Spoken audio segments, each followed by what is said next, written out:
selamat datang dan selamat beribadah di ibadah online GBI Menteng.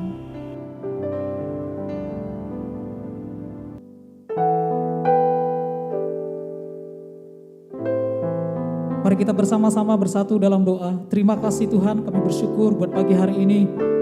Kalau kami boleh datang beribadah kepadamu Tuhan. Terima kasih buat kebaikan dan kemurahan-Mu Tuhan. Kami bawa pemimpin rohani kami ke dalam tangan-Mu Tuhan. Gembala sidang kami, Pak Diko beserta 4 wakil gembala. Gembala rayon kami, gembala kami di tempat ini dan 2 wakil gembala Tuhan. Kiranya pengurapan, penyertaan-Mu atas setiap mereka, perlindungan-Mu Tuhan. Kau pakai mereka Tuhan, dimanapun mereka melayani, Kau pakai dengan luar biasa Tuhan. Pengurapan-Mu terus mengalir untuk mempersiapkan umat yang layak bagi-Mu Tuhan. Terima kasih Bapa. Kami bawa doa kami untuk para jemaat-Mu Tuhan, dimanapun berada Tuhan. Apapun yang alami jemaat-Mu hari-hari ini, kiranya Engkau Tuhan yang turun tangan, turut bekerja mendatangkan kebaikan Tuhan. Berkati keluarga, rumah tangga, pekerjaan, usaha, studi umat-Mu Tuhan. Apapun yang mereka kerjakan, kami percaya Kau Tuhan membuat mereka berhasil, beruntung. Di dalam nama Tuhan Yesus, yang sakit Kau sembuhkan, yang terikat Kau lepaskan, yang letih lesu dan berat Kau beri kelegaan Tuhan, yang sedih Kau hiburkan. Ada pengharapan yang baru hari ini Tuhan. Terima kasih Bapa. Kami berdoa untuk hamba-Mu yang akan membagikan firman-Mu. Kau pakai dengan luar biasa Tuhan. Pengurapan-Mu mengalir Tuhan. Hingga pesan-pesan yang disampaikan hamba-Mu membangkitkan iman kami Tuhan. Terima kasih Bapa, terima kasih Tuhan. Kami berdoa buat bangsa kami berdoa buat Indonesia. Biarlah pencurahan Roh Kudus tercurah atas bangsa kami. Terima kasih Tuhan, Indonesia dipulihkan, Indonesia dibangkitkan Tuhan. Kau menjamah presiden kami, wakil presiden, lembaga-lembaga negara, TNI, Polri, semua perintah pusat sampai ke daerah-daerah. Roh takut dan gentar akan Engkau melawat setiap mereka Tuhan. Terima kasih Bapa, hingga pada waktunya setiap lutut akan bertelut, setiap lidah akan mengaku bahwa Yesus adalah Tuhan. Ini doa kami Tuhan, kami kembalikan segala puji, hormat dan syukur di dalam nama Tuhan Yesus. Kami mau memuji bersorak-sorai di dalam nama-Mu Tuhan. Mari umat Tuhan bersama-sama kita katakan amin. Haleluya. Selamat pagi, shalom. Mari saya menyapa jemaat Tuhan. Mari kita beri kemuliaan buat Tuhan lebih dahsyat lagi. Mari kita bersuka cita. Haleluya, amin.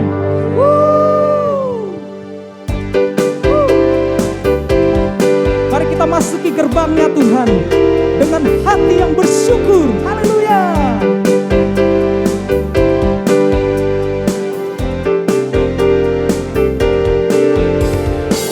Memasuki gerbangnya Tuhan dengan hati yang bersyukur.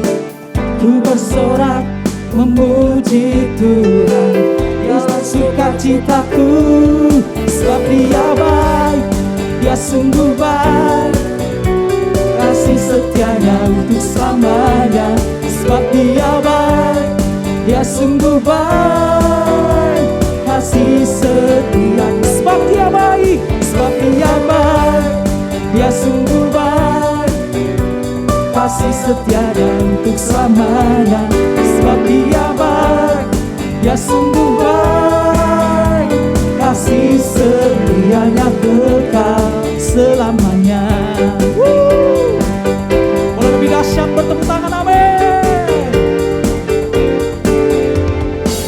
Ku naikkan pujian bagi Dia dengan hati yang bersyukur. Ku rasakan kebaikannya di sepanjang hidupku. Sebab Dia baik, Dia sungguh baik, kasih setianya untuk selamanya. Sebab Dia baik, Dia sungguh baik, kasih setianya. Sebab Dia baik, sebab Dia baik, Dia sungguh baik, kasih setianya untuk selamanya. Sebab Dia baik, Dia sungguh baik, kasih setianya. Kasihnya tak pernah berubah, dulu, sekarang dan selamanya.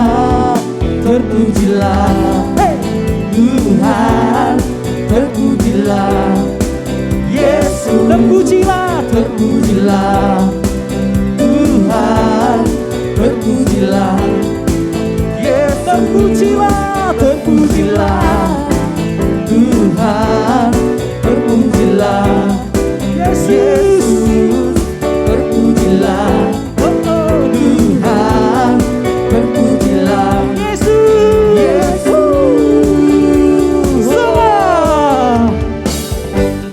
Dia sungguh baik, kasih setianya untuk selamanya. Sebab dia baik, dia sungguh baik, kasih setianya kekal. Sebab dia baik, dia sungguh baik, kasih setianya untuk selamanya. Sebab dia baik, dia sungguh baik, kasih setianya, kasih setianya kekal, kasih setianya kekal selamanya.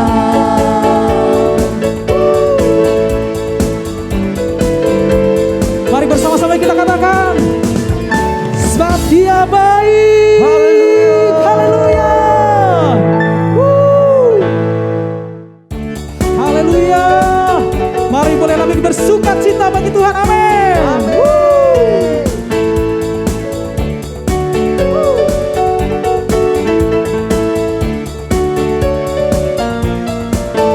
Nyanyi puji Tuhan, bangun baik kudusnya. Di tempat ini Yesus telah hadir, kemuliaan Tuhan dinyatakan. Oh, sukacita, bangun baik kudusnya. Persembahkanlah seluruh hidupmu bagi kemuliaannya. Mari katakan, Anugerahnya bagiku, amin. kasihnya dicurahkan. Sambutlah dia, juru selamat. Bersoraklah, nyanyi puji Tuhan, bangun baik kudusnya. Di tempat ini Yesus telah hadir, kemuliaan Tuhan dinyatakan. Oh, sukacita, bangun baik kudusnya. Persembahkanlah seluruh hidupmu bagi kemuliaannya. Katakan anugerahnya. Anugerahnya bagiku, kasihnya dicurahkan. Sambutlah dia, juru selamat. Bersoraklah. Bersoraklah, Lagi kuat bersoraklah. bersoraklah, nyanyi puji Tuhan, bangun baik kudusnya. Persembahkanlah seluruh hidupmu bagi kemuliaannya. Nyanyi puji Tuhan, bangun baik kudusnya. Di tempat ini, Yesus telah hadir, kemuliaan Tuhan dinyatakan. Oh, sukacita, bangun baik kudusnya. Persembahkanlah seluruh hidupmu bagi kemuliaannya. Persembahkanlah seluruh hidupmu bagi kemuliaannya. Persembahkanlah seluruh hidupmu bagi kemuliaannya. haleluya. Yang bersukacita katakan, Nyanyi, tepuk tangan buat Tuhan lebih dahsyat. Haleluya. Mari jemaat Tuhan, bersama-sama dengan iman kita memperkatakan Mazmur 91. Dalam lindungan Allah. Aku yang duduk dalam lindungan yang maha tinggi dan bermalam dalam naungan yang maha kuasa, akan berkata kepada Tuhan, tempat perlindunganku dan kubu pertahananku, Allahku yang kupercayai. Sungguh, Engkaulah yang akan melepaskan aku dari jerat penangkap burung, dari penyakit sampar yang busuk. Dengan kepakmu, Engkau akan menudungi aku, di bawah sayapmu, aku akan berlindung. Kesetiaanmu ialah perisai dan pagar tembok. Aku tak usah takut terhadap kedahsyatan malam, terhadap panah yang terbang di waktu siang, terhadap penyakit sampar yang berjalan di dalam gelap, terhadap penyakit menular yang mengamuk di waktu petang. Walau 1.000 orang rebah di sisiku, dan 10.000 di sebelah kananku, tetapi itu tidak akan menimpaku. Aku hanya menontonnya dengan mataku sendiri, dan melihat pembalasan terhadap orang-orang fasik. Sebab Tuhan ialah tempat perlindunganku, yang maha tinggi telah kubuat tempat perteduhanku. Malapetaka tidak akan menimpaku, dan tulah tidak akan mendekat kepada kemahku. Sebab malaikat-malaikatmu akan diperintahkanmu kepadaku untuk menjagaku di segala jalanku. Mereka akan menatangku di atas tangan mereka, supaya kakiku jangan terantuk kepada batu. Singa dan ular tedung akan kulangkahi, aku akan menginjak anak singa dan ular naga.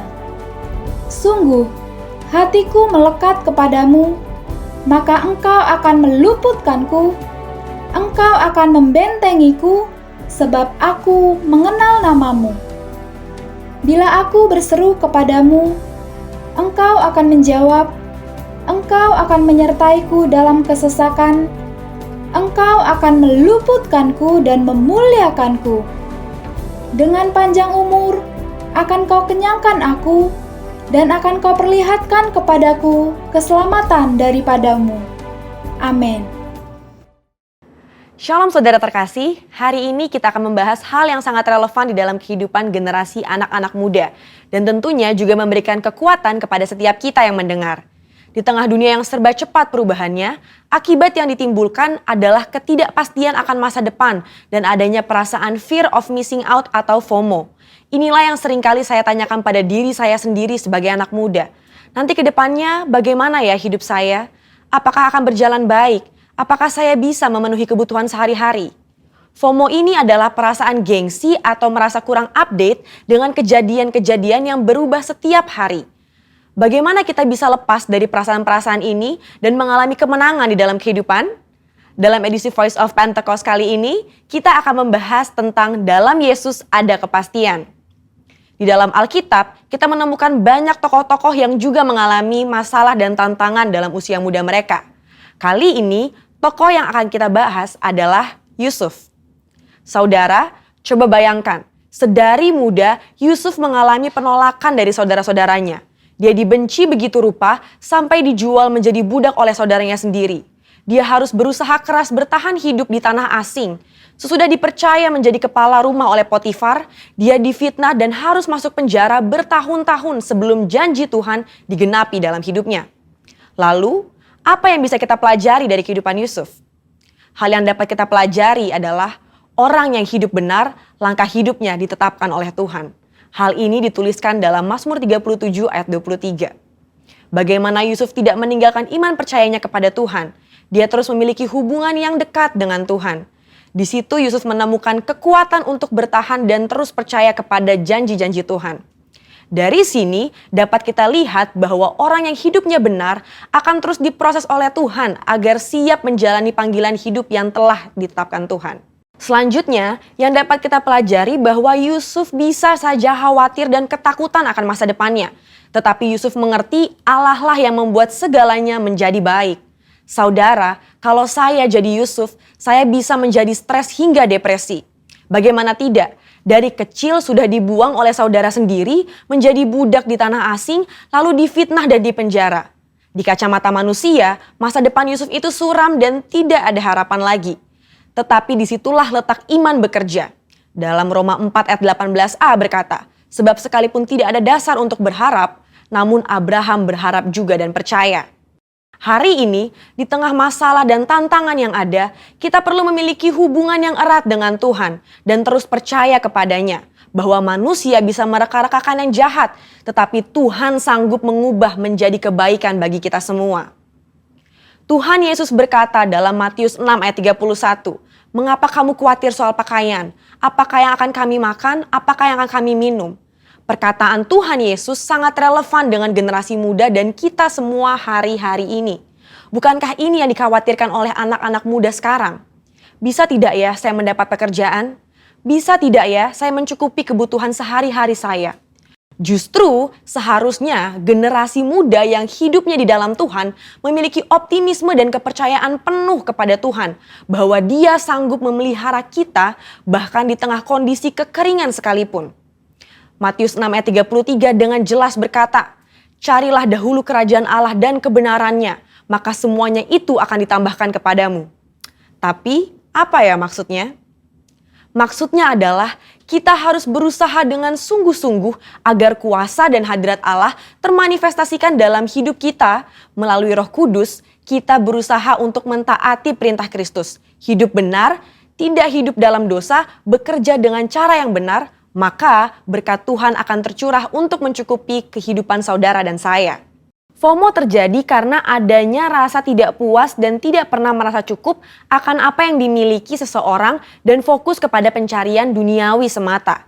Tertulis dalam Kolose 3 ayat 2 bahwa pikirkanlah perkara yang di atas bukan yang di bumi.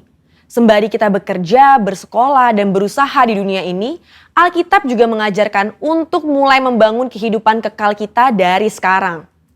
Tuhan sendiri mengajarkan secara langsung kepada murid-muridnya dalam doa Bapa kami. Berikanlah kami pada hari ini makanan kami yang secukupnya. Dari sini kita tahu bahwa yang Tuhan kehendaki adalah hidup dengan ucapan syukur dan secukupnya. Selain itu, Paulus juga memberikan nasihat kepada Timotius tentang ibadah yang disertai dengan rasa cukup akan memberikan keuntungan yang besar. Jadi, kesimpulannya adalah setiap generasi akan memiliki masalah dan tantangannya sendiri-sendiri. Tetapi janji firman Tuhan adalah ya dan amin bagi semua orang yang percaya. Sekalipun janji Tuhan tampaknya belum digenapi, kita belajar untuk terus berharap hanya kepada Tuhan Yesus sesuai dengan firman-Nya. Di dalam Tuhan Yesus ada kepastian mengenai masa depan kita di tengah dunia yang serba tidak pasti. Bagian kita adalah berpegang terus pada firman yang Tuhan perintahkan.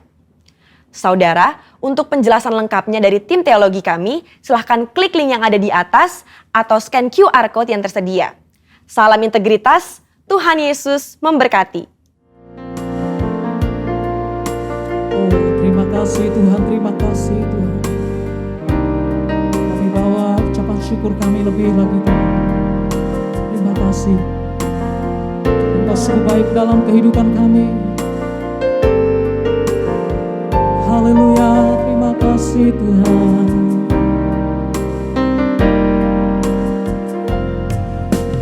Kemanakah aku dapat pergi, menjauhi rohmu yang suci, kau sahabat, dan kau dekat.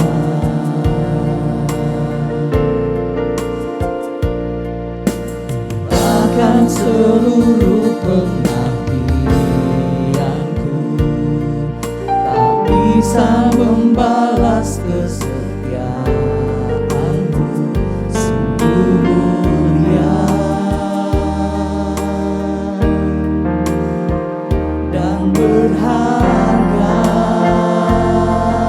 Oh, sungguh besar pengorbananmu bagiku, terlalu dalam untuk dimengerti. Sungguh besar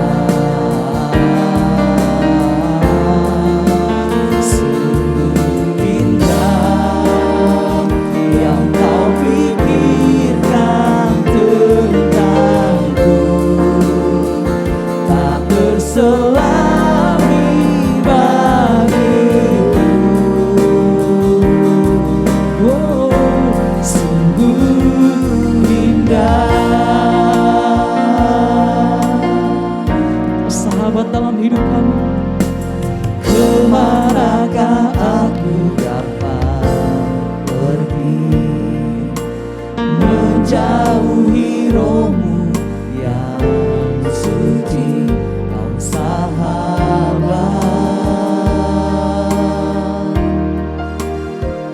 dan kau dekat.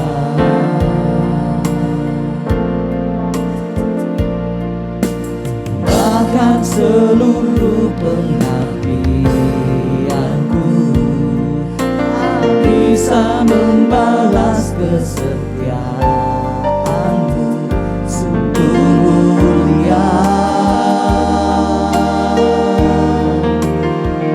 dan berharga. Sungguh besar pengorbananmu bagiku, terlalu dalam untuk dimengerti. Sungguh besar, sungguh indah yang kau pikirkan tentangku, tak terselami bagiku. Oh, sungguh indah. Mari bersama-sama katakan sungguh besar. Sungguh besar pengorbananmu bagiku, terlalu dalam untuk dimengerti. Sungguh besar, sungguh besar, sungguh indah yang kau pikirkan tentangku, tak terselami bagiku. Sungguh indah, sungguh indah.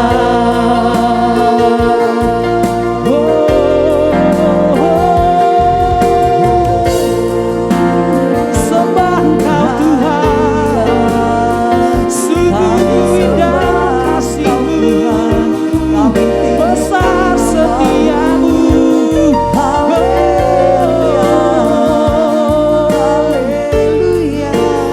Yesus Tuhan, tak berkesudahan rahmat-Mu Tuhan, sungguh besar.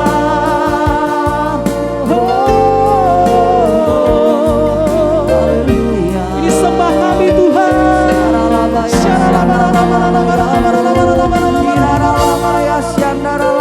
Sungguh besar pengorbanan-Mu Tuhan. Terima kasih.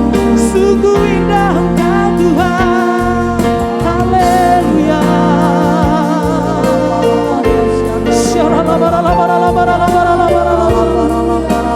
Oh, kami lebih lagi Tuhan boleh menikmati keindahan-Mu. Sungguh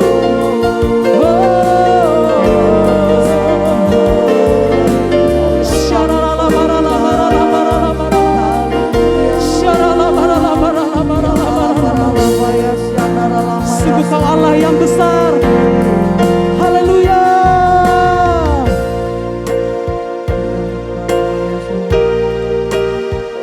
Kau Allah yang besar, ajaib dan mulia. Kau Yesus yang selalu membuatku terpesona. Segala pujian bagi-Mu ya Tuhan. Hanya Kau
kami agungkan Tuhan.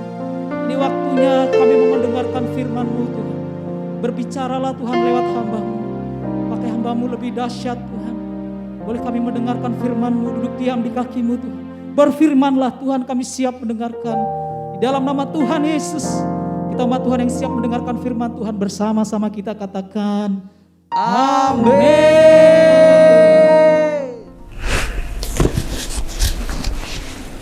Jemaat yang dikasihi Tuhan, kita bertemu kembali dalam hari Minggu yang indah ini.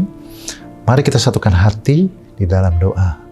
Bapa Surgawi, kami berkumpul bersama-sama di tempat kami masing-masing. Betapakah kami merindukan hadirat-Mu.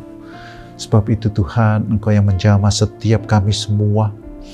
Engkau yang paling mengerti kebutuhan kami. Berfirmanlah dengan pengurapan Roh Kudus, sehingga setiap kami dipuaskan. Kami peroleh jawaban.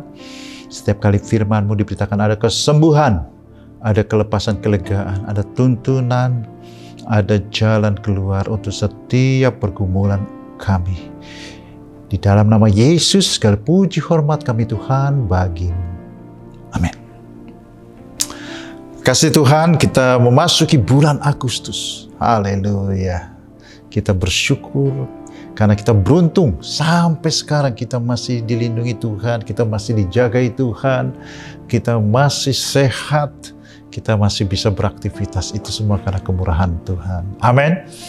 Ada satu firman Tuhan pagi hari ini yang kalau mau kita kasih judul adalah Petrus di Danau Galilea. Karena Danau Galilea itu adalah keluarga, lingkungan, tempat mencari bisnis, mencari nafkah sebelum Petrus dan murid-murid yang lain mengenal Tuhan Yesus. Ada beberapa kisah hari ini, ada 3 kisah yang akan kita lihat. Yang pertama adalah ketika pertama kali Tuhan Yesus memanggil Petrus. Kita tahu ceritanya, Tuhan Yesus ada di Danau Galilea atau di Danau Tiberias, dan banyak sekali murid-muridnya mau mendengarkan khotbah Tuhan Yesus. Tuhan Yesus mulai dikenal orang mulai merasakan firman yang dikhotbahkan itu luar biasa.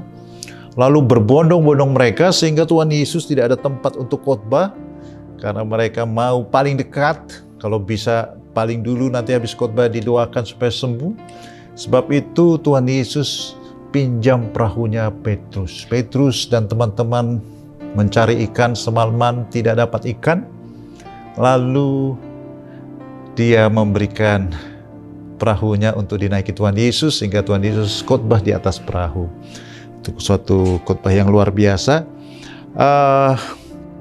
Lalu setelah selesai berkhotbah dan selesai melayani, Tuhan Yesus minta supaya Petrus membawa perahunya ke tempat yang dalam dan menyebarkan jala. Nah, kita tahu kisahnya. Petrus kemudian berkata, kami sudah semalaman, kami tidak mendapatkan ikan Tuhan, tapi karena Engkau yang mengatakan, kami akan lakukan. Kemudian mereka terkejut karena setelah mereka angkat, ikannya begitu banyak sehingga jalannya hampir robek. Dia panggil teman-teman yang lain, dipindahkan ke perahu yang lain. Dan kemudian ada ayat ini yang luar biasa. Ini Lukas 6 ayat 8. Ketika Simon Petrus melihat hal itu, ia pun tersungkur di depan Yesus dan berkata, Tuhan, pergilah daripadaku, karena aku ini seorang berdosa. Saya merenungkan kisah ini ya. Mungkin waktu Petrus mengizinkan Tuhan Yesus pakai perahunya, dia belum benar-benar percaya. Tapi ya daripada nggak ada kerjaan, ya mungkin nanti dapat sedikit upah lah, perahunya dipinjam untuk khotbah, ya kan? Tapi ketika akhirnya selesai melayani, Tuhan Yesus menyuruh dia menebarkan jala itu dan mendapatkan ikan yang luar biasa. Dia merasakan, baru dia tahu Tuhan Yesus itu tidak hanya khotbah-khotbah saja, tapi dia mengerti kebutuhan murid-murid. Dia mengerti bahwa istri, keluarga Petrus di rumah membutuhkan makan, membutuhkan nafkah yang bisa memenuhi kebutuhan mereka. Tuhan Yesus mengerti. Seringkali orang berpikir Tuhan hanya peduli hal-hal rohani. Oh tidak. Sebab itu Rasul Petrus tersungkur karena dia merasakan benar-benar ini. Waktu itu dia belum mengerti bahwa itu Tuhan, ya, baru seorang rabi, seorang pengajar yang luar biasa. Dia merasakan ada seseorang yang begitu memperdulikan dia rohani dan jasmani. Dan dia benar-benar tersungkur, baru sadar bahwa inilah Tuhan yang harus dia ikuti dan turuti. Dan dia tersungkur dan dia mengatakan, pergilah daripadaku karena aku ini seorang berdosa. Dia sadar tidak layak. Dia pertama mungkin motivasi memberi kesempatan Tuhan pakai perahunya. Ya ada motivasi yang tidak tulus, ya mungkin dia harapkan sesuatu. Tapi sekarang dia tersungkur dan dia merasa bahwa dia orang berdosa. Dia mau Tuhan pergi saja dari dia. Tapi tentu saja kita tahu Tuhan Yesus tidak pergi dari dia, bahkan mengajak dia menjadi penjala manusia, bukan penjala ikan. Satu hal di sini Bapak Ibu sekalian, kita mungkin mengalami yang seperti dialami Petrus dulu pertama kali kita mengenal Tuhan. Kita tersungkur, kita menyadari kita orang berdosa, dan kita mengalami banyak pertolongan, mengalami mujizat. Saya mau ingatkan sekali lagi, Tuhan mau kita ingat bahwa Tuhan itu peduli, bukan hanya keselamatan jiwa kita, kehidupan kekal kita, tapi Tuhan juga peduli kebutuhan kita sehari-hari. Saat ini lagi krisis ekonomi, saat ini ada krisis COVID, di mana-mana orang mengalami kesusahan. Tapi percayalah, Tuhan mampu mencukupi kebutuhan kita. Tuhan mampu menyediakan apa yang kita perlukan. Oh, Rasul Petrus mengalami ini juga. Ini juga yang dialami oleh Daud ketika dia menuliskan Mazmur 23. Jadi Tuhan adalah gembalaku, takkan kekurangan aku. Dia membaringkan aku di rumput yang hijau, menuntunku ke air yang tenang. Segala kebutuhan dari seekor domba itu dipenuhi oleh Tuhan yang merupakan gembala kita. Hari-hari ini jangan kita lupakan ini. Banyak orang, Pak, kenapa ya dulu saya pertama kali mengenal Tuhan, aduh kebutuhan saya semua dicukupi, mujizat terjadi. Sekarang kenapa susah ya? Apakah Tuhan memang sudah mulai berubah? Oh, Tuhan tidak berubah dulu, sekarang, sampai selama-lamanya. Mungkin yang berubah adalah kita. Kita dulu masih tulus seperti anak kecil, kita taat, kita setia, kita mudah percaya, kita disuruh mengampuni, kita mudah mengampuni, kita mudah memaafkan orang lain. Mungkin kita sudah terlalu banyak pengetahuan, jadi kita sudah tidak seperti anak kecil. Kembali seperti kita pertama kali kita mengenal Tuhan. Ada ketulusan, ada hati yang mudah percaya akan setiap firman Tuhan, yang taat melakukan apa yang Tuhan suruhkan, tidak mendendam kepada orang lain, mudah mengampuni, mudah melupakan. Dan alami lagi, karena saya percaya Tuhan peduli seperti Tuhan peduli kepada Petrus dan murid-murid yang lain. Kebutuhan saya, kebutuhan Bapak Ibu sekalian, Tuhan peduli, dan Tuhan adalah gembala kita yang baik. Kita tidak akan kekurangan apapun. Haleluya. Itu pengalaman Rasul Petrus yang pertama di Danau Galilea, di Danau Tiberias bersama Tuhan Yesus. Dan pengalaman yang kedua. Jadi pengalaman pertama sudah luar biasa. Bertemu Tuhan itu sesuatu pertemuan yang tidak mungkin kita sesali. Haleluya. Pengalaman yang kedua, Rasul Petrus dan murid-murid yang lain sudah menjadi pengikut Tuhan Yesus. Lalu mereka melayani. Danau Galilea ini tempat Tuhan Yesus dan murid-murid melayani. Ya. Ada Genesaret, ada Kapernaum di utara, ada Tiberias, kota Tiberias di sebelah barat. Mereka dari kota yang satu naik perahu ke kota yang lain, pindah lagi ke kota yang lain, mengajar di tempat yang lain.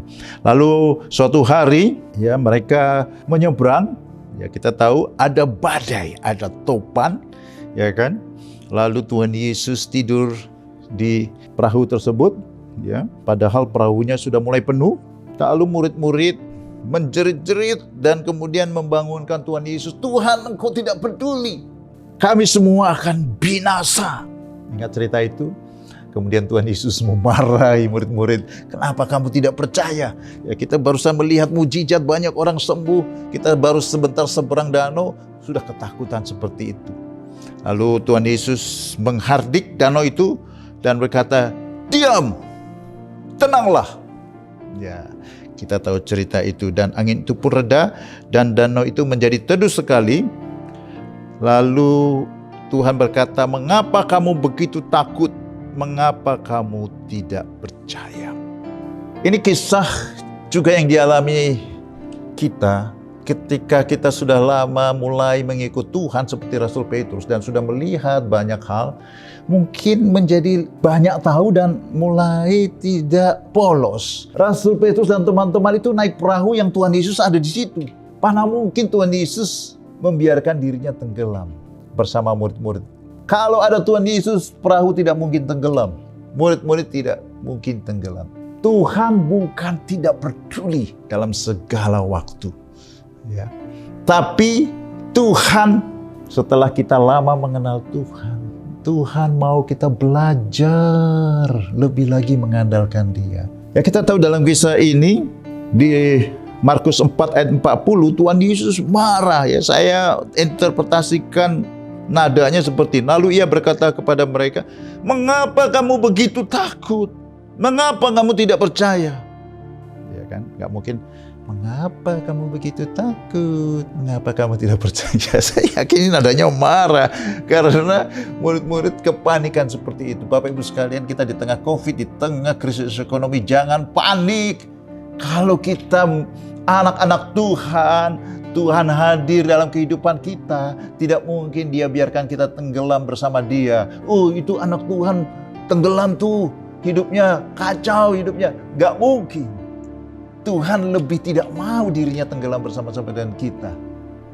Tapi yang dibutuhkan adalah kita percaya. Satu hal yang kita pelajari dari sini, Bapak Ibu sekalian, kalau kita ada di danau, ya ada hukum alam. Harus ada angin yang kuat, karena kalau tidak ada angin, gimana nelayan yang itu bisa mencari ikan? Sepoi-sepoi terus sepanjang tahun. Ya, harus mengayuh dengan alat kayu, bukan mengandalkan angin supaya bisa dibawa ke tengah laut, mencari ikan, dibawa lagi angin pagi, pulang kembali. Itu sudah hukum alam, Bapak Ibu sekalian.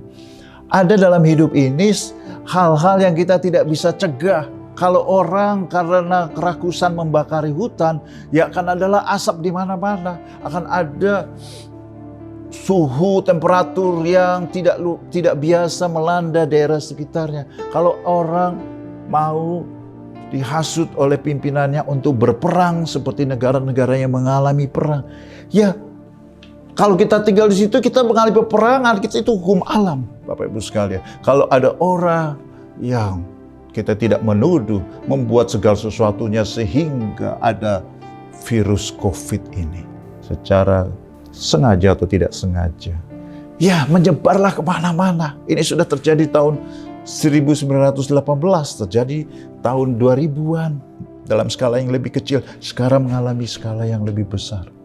Itu risiko, Bapak Ibu sekalian. Itu bukan Tuhan tidak sayang kita. Itu bukan Tuhan tidak peduli. Dan ada hal yang Tuhan tidak bisa lakukan sebelum nanti Tuhan datang.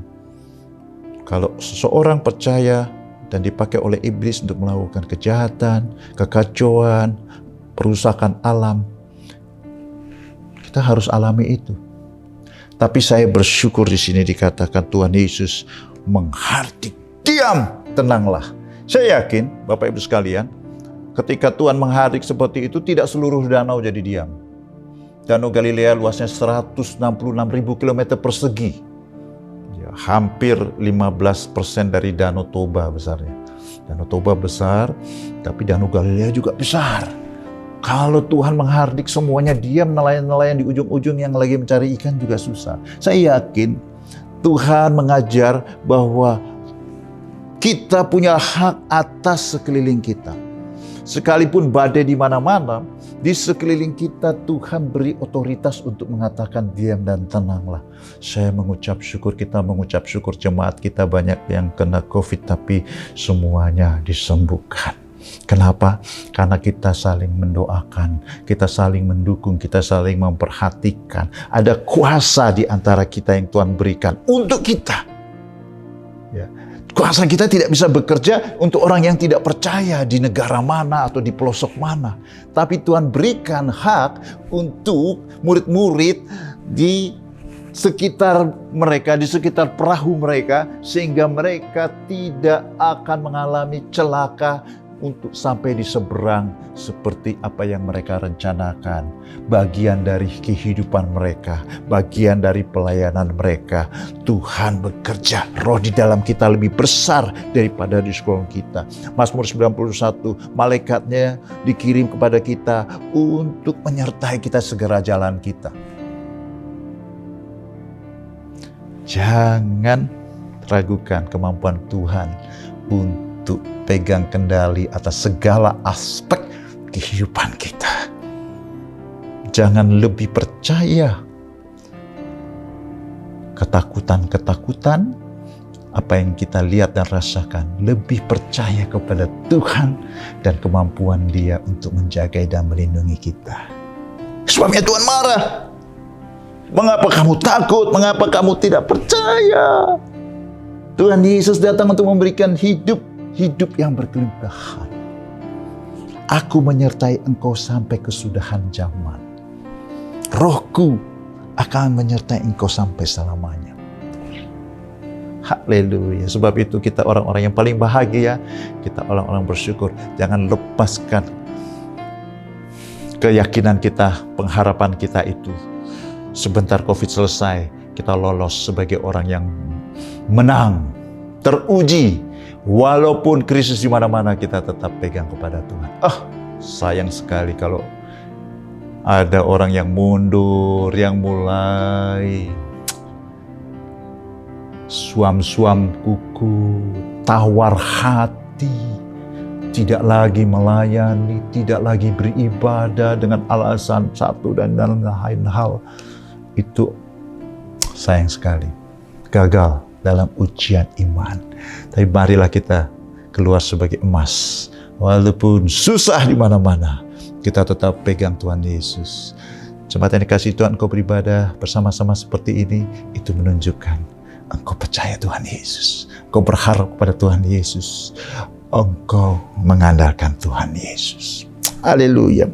Ada kisah yang ketiga yang kita akan baca. Saya ulangi lagi.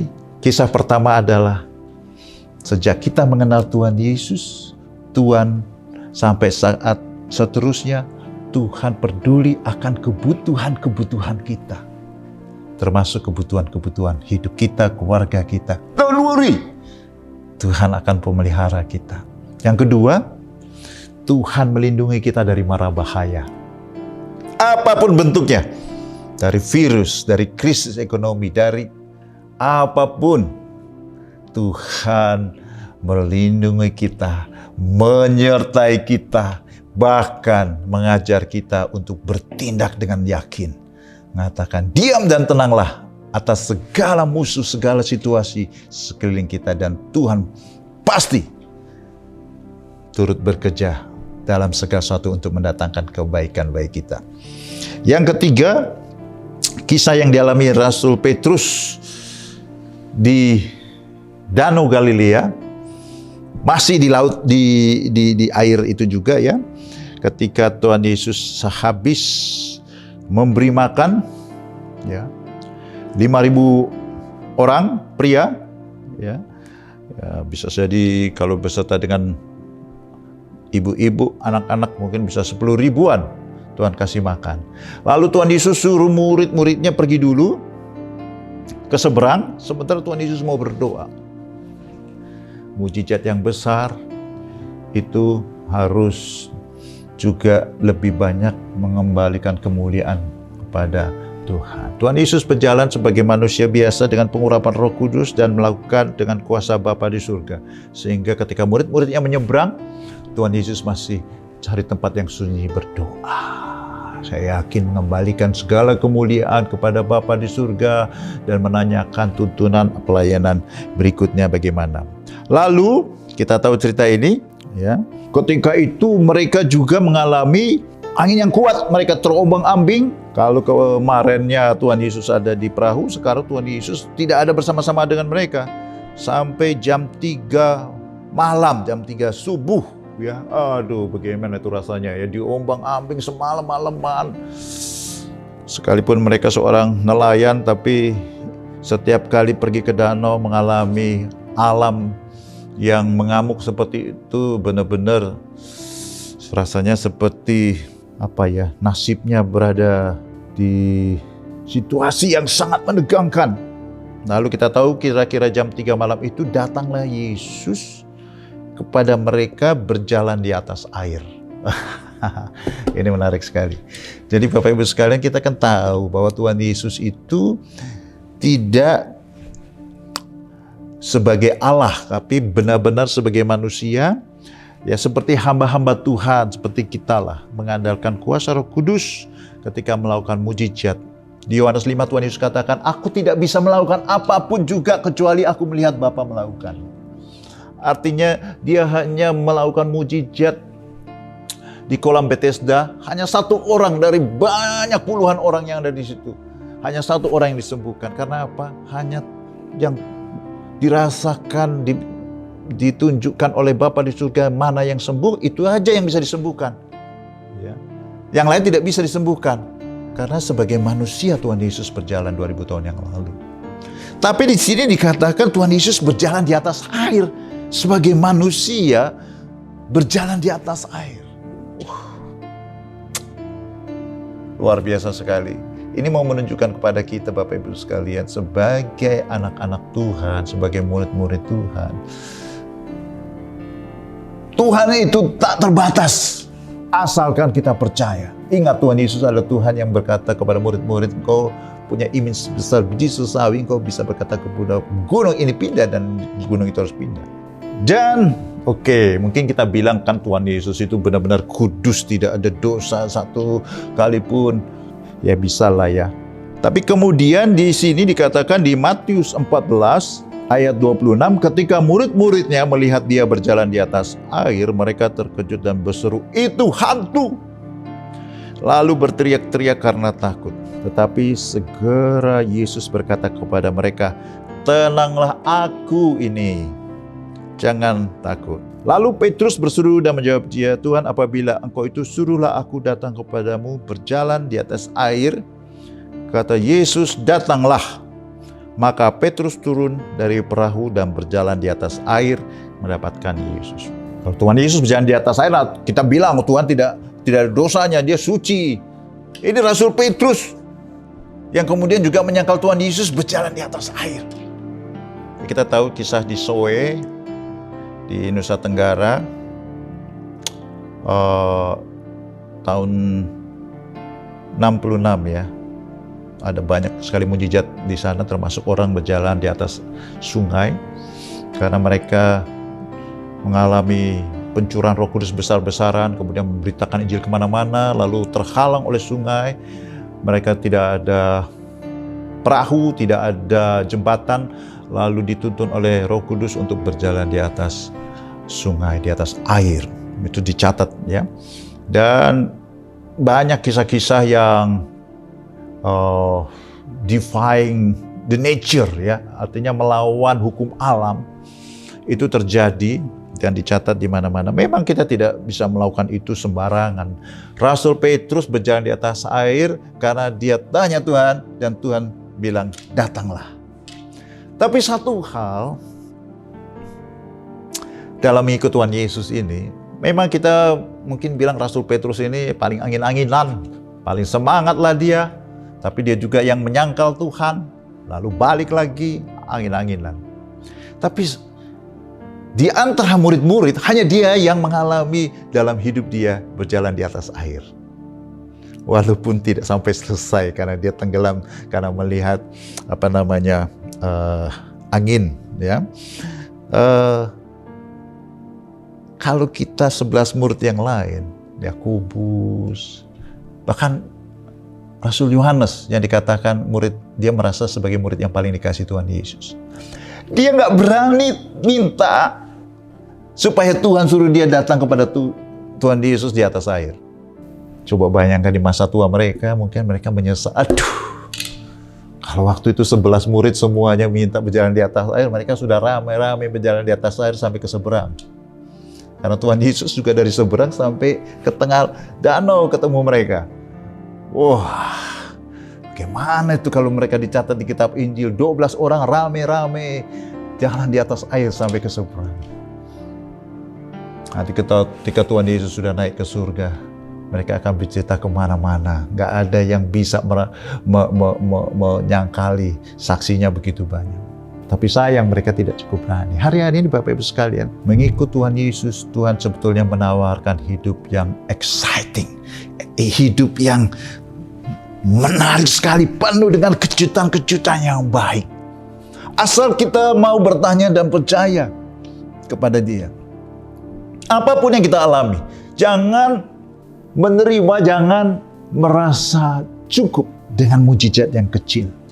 Karena kita punya Tuhan yang luar biasa. Saya tahu kita tidak akan mencobai Tuhan ya. Seperti Tuhan Yesus dicobai suruh turun dari bait Allah, lompat dari bait Allah. Kita nggak akan mencobai Tuhan. Tapi dalam situasi-situasi tertentu, kadang-kadang kita tidak cukup berani, kita tidak cukup merasa layak untuk meminta sesuatu yang besar. Padahal Tuhan Yesus sendiri yang mengajar, engkau akan melakukan perbuatan-perbuatan yang lebih besar daripada yang aku lakukan. Tuhan berkata, kalau engkau punya iman sebiji sesawi, engkau bisa bilang pada gunung ini pindah. Dan Rasul Petrus yang berani untuk minta. Ya. Pantas gak minta berjalan di atas air? Rasanya gak pantas. Ya udahlah Tuhan Yesus, masuklah kita, langsung kita pergi ke seberang. Ini ada ribuan orang yang menyaksikan supaya mereka menjadi percaya kepada Yesus gak? Kita melakukan mujizat kan biasanya gitu, supaya orang melihat mujizat dan kemudian percaya kepada Yesus. Enggak, ini hanya iseng-iseng. Tuhan, kalau boleh aku mau jalan juga di atas air. Ingat kata kuncinya ya. Kata kuncinya adalah, apabila engkau itu, suruhlah aku datang. Harus dengar suara Tuhan, tuntunan Tuhan untuk setiap mujizat yang kita mau alami. Kalau kita bikin-bikin sendiri, itu namanya mencobai Tuhan. Saya kelilingi mobil Mercy orang lain supaya mobil Mercy itu untuk saya. Tuhan gak suruh seperti itu. Orang udah punya orang lain, masa disuruh puterin. Itu punya rumah orang lain, saya mau klaim menjadi milik saya. Orang udah punya orang lain kok diklaim menjadi milikmu. Kecuali Tuhan seperti kepada Yosua suruh kelilingi kota Yeriko. Kalau Tuhan suruh. Petrus mengerti itu, makanya dia bilang, Tuhan suruhlah aku datang. Ketika Tuhan berkata datang, maka dia berjalan di atas air. Oh, luar biasa sekali. Makanya hari-hari ini kalau kita dekat dengan Tuhan, saya yakin dalam masa COVID ini kita sering sekali bertemu dengan Tuhan. Kita banyak kegiatan healing worship, doa fajar, ibadah, CG. Kita dekat dengan Tuhan. Kalau ada kebutuhan, tanya Tuhan, minta Tuhan untuk mengalami yang lebih besar. Jangan puas dengan mujizat yang kecil. Asal kita minta dengan tulus, kita bisa mengalami seperti Petrus. Jangan menyesal seperti murid-murid yang lain. Akhirnya tidak pernah mengalami berjalan di atas air.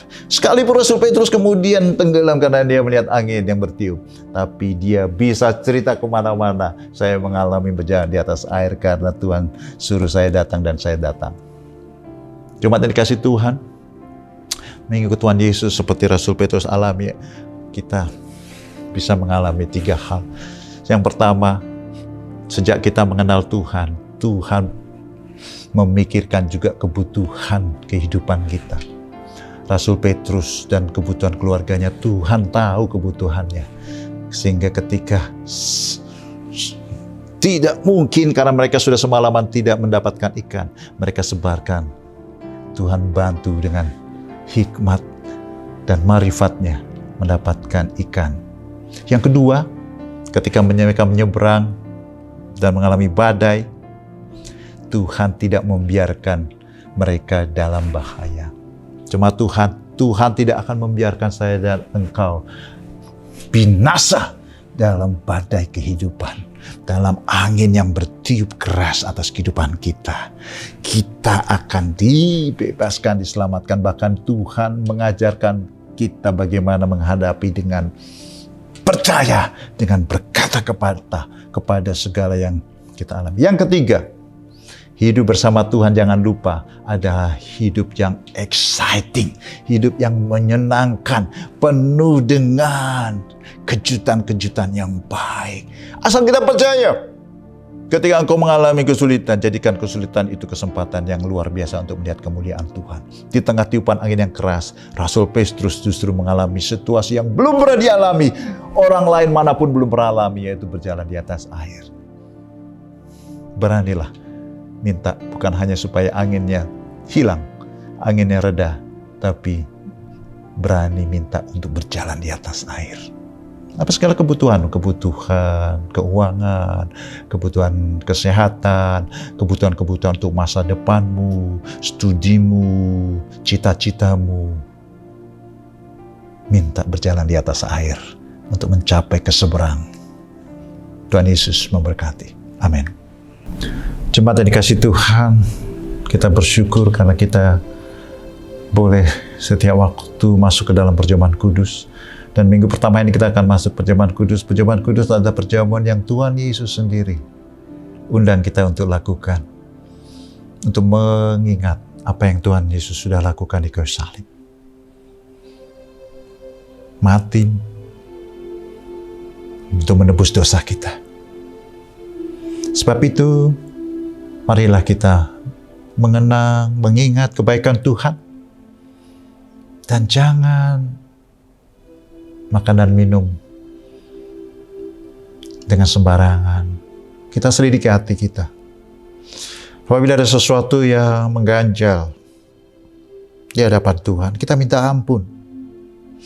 Kita bereskan di hadapan Tuhan. Supaya kita bisa seperti seorang anak datang kepada Bapa. Tuhan, selidiki hati kami Tuhan. Ampuni kami. Dalam segala kesalahan kami, dosa kami. Sucikan dengan darah Yesus Tuhan. Bahwa kami semakin dekat kepadamu. Semakin taat, semakin setia. Semakin mengenal Engkau Tuhan. Terima kasih Tuhan. Terima kasih. Kasih Tuhan yang berbahagia. Kita akan masuk ke dalam perjamuan kudus.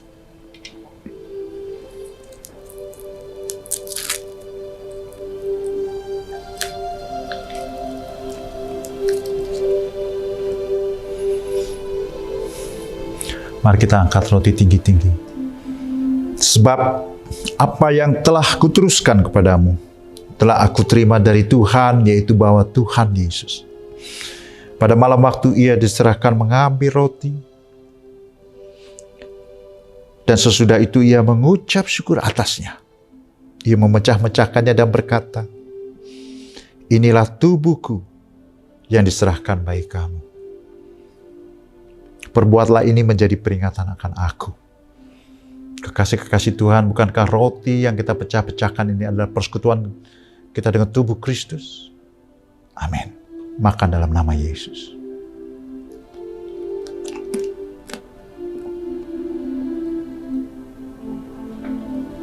Makasih Tuhan. Kami percaya dalam roti ada kesembuhan.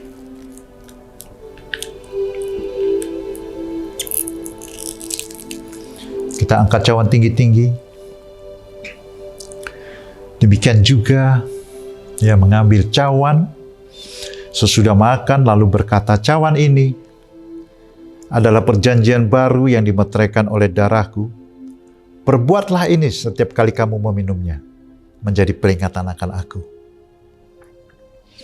Kekasih-kekasih Tuhan, bukankah cawan ucapan syukur yang atasnya kita mengucapkan syukur adalah persekutuan kita dengan darah Yesus. Minum dalam nama Yesus.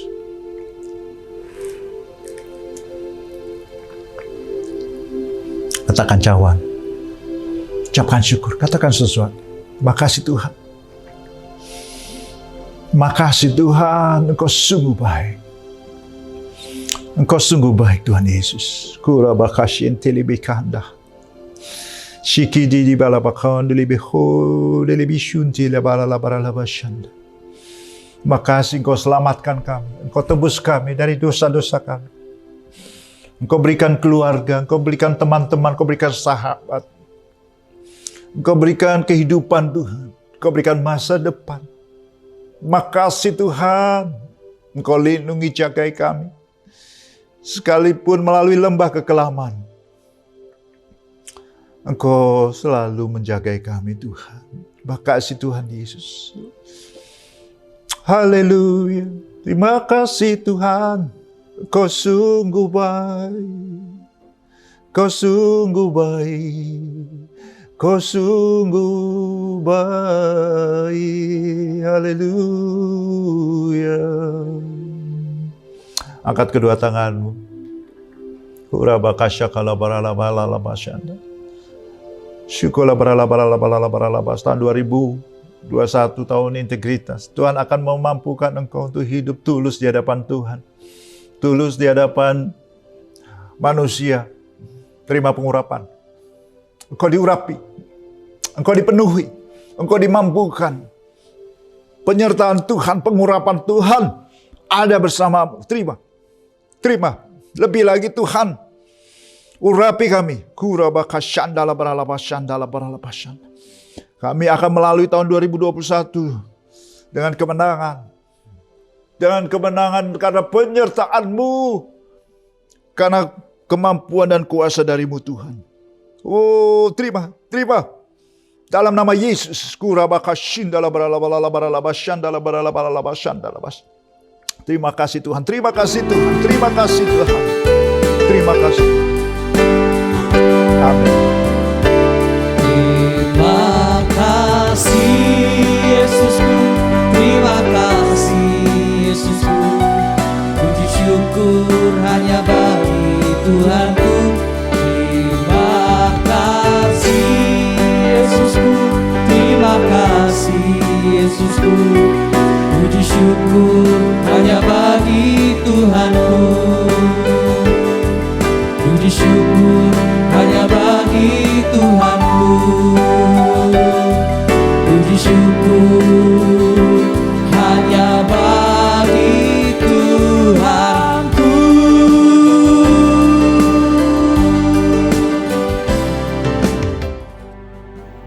Mari jemaat Tuhan, kita bersama-sama memperkatakan apa yang dimaksud dengan Pentakosta ketiga. 1. Pentakosta ketiga adalah pencurahan Roh Kudus yang dahsyat di zaman ini, melebihi yang terjadi di Azusa Street. 2. Pentakosta ketiga akan mengakibatkan penuaian jiwa yang terbesar dan yang terakhir sebelum Tuhan Yesus datang kembali. 3. Pentakosta ketiga akan membangkitkan generasi Yeremia, yaitu anak-anak muda yang dipenuhi Roh Kudus, cinta mati-matian kepada Tuhan Yesus, tidak kompromi terhadap dosa, dan akan bergerak untuk memenangkan jiwa. 4. Pentakosta ketiga lahir di Indonesia dan bergerak ke bangsa-bangsa. Gerakan ini dari timur ke barat dan akan kembali ke Yerusalem. 5. Pentakosta ketiga akan memberikan kuasa untuk menyelesaikan amanat agung, dan setelah itu Tuhan Yesus datang kembali.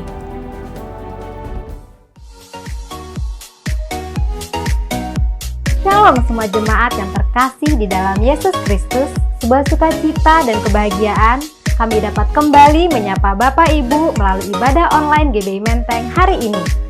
Dan saya percaya melalui ibadah online hari ini, semua kita menerima berkat yang terbaik. Bagi Bapak Ibu yang baru pertama kali bergabung di ibadah online hari ini, kami mengucapkan selamat datang dan beribadah.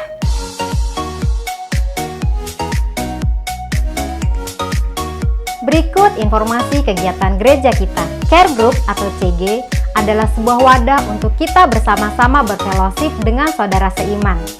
Di dalam CG, kita akan diberkati dengan firman Tuhan serta kesaksian dari setiap anggota.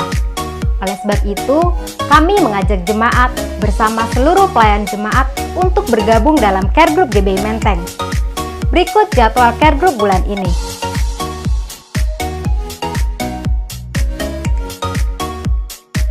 Dan di setiap hari Senin pukul 7 malam ada Care Group for Him bersama dengan Bapak PDP Charles Sitorus dan Ibu Yanti.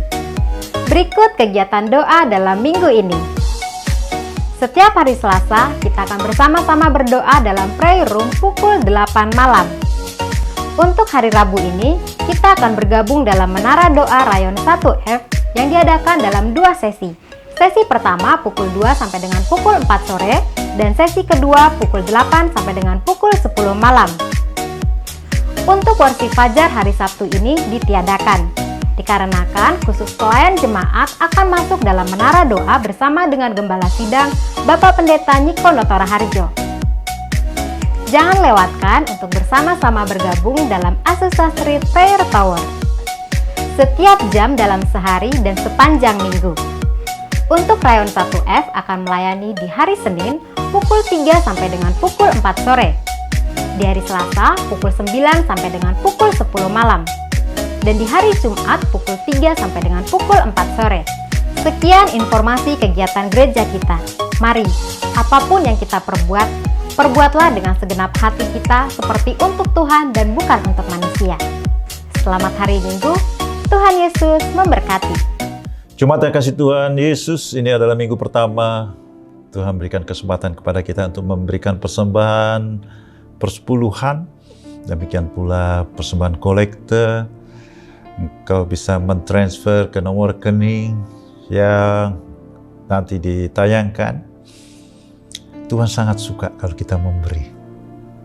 Apalagi kalau kita memberi dengan sukacita, tidak terpaksa. Dengan mengucap syukur atas kebaikan Dia sepanjang tahun ini. Dan kalau kita percaya bahwa yang menabur akan menuai berlipat kali ganda. Tuhan suka kita yang mengharapkan, menantikan berkat Tuhan berlimpah-limpah turun atas kita. Izinkan saya berdoa untuk kita semua. Tuhan, Kau berkati umat-Mu. Tuhan, apa yang kami berikan dengan ucapan syukur dan percaya. Terima kasih. Engkau memberkati anak-anak-Mu Tuhan, pekerjaan usaha. Engkau berkati rumah tangga, berikan kerukunan, damai sejahtera, sukacita. Yang studi anak-anak Engkau berikan Tuhan, hikmat dari Tuhan kan keberhasilan. Masa depan yang penuh dengan pengharapan itu Tuhan sediakan untuk kita semua. Terima kasih Tuhan, terima kasih Tuhan. Berkat-Mu turun di dalam nama Yesus. Amin.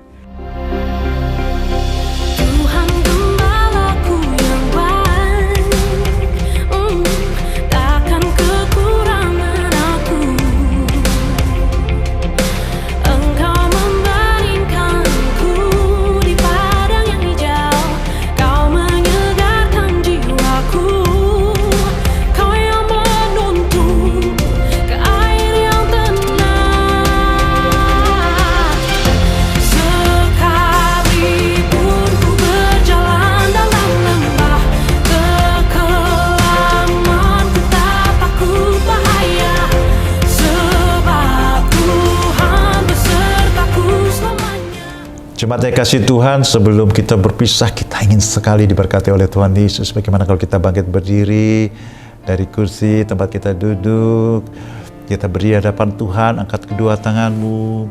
Kekasih-kekasih Tuhan, engkau disayang Tuhan Yesus. Jangan kau pernah lupa bahwa Tuhan masih pegang kendali atas kehidupanmu.